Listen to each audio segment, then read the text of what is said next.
a very pressing issue today is climate change and just how vulnerable that renders workers in the agricultural industry. Back in 2015, when I faced water shortage in my area for about 2 weeks, my life was completely stopped. Right now, more than 1 billion people are starving around the world. Every year, over 6 billion pounds of produce is being thrown away because people are judging it to be ugly, not pretty enough, and therefore it's not being bought. That is enough produce to solve world hunger. I run a nonprofit called Develop that essentially aims to invest in student-run innovation in the developing world. What we do is run education and incubation initiatives to help students in impoverished areas and underserved communities launch projects that can build tech solutions to the problems around them.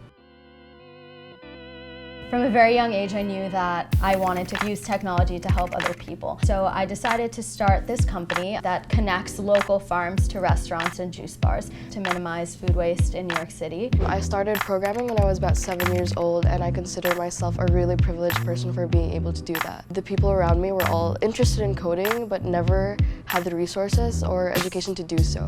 I see Develop's mission as essentially allowing these people from these countries, these underdeveloped groups, to be a greater part of engineering the background of technology. I developed Solidify, that is a super absorbent polymer that can absorb water up to 1,000 times of its own weight and slowly give the water to the plant as per the requirement. So it saves water for 70% and that of fertilizer by 40%. We aim to inform unacclimatized workers on how to stay safe, how to dress, how much water to be drinking, how many breaks to be taking, and their legal rights to these things. Everyone should have access to technology that makes you safe and ensures that you're healthy.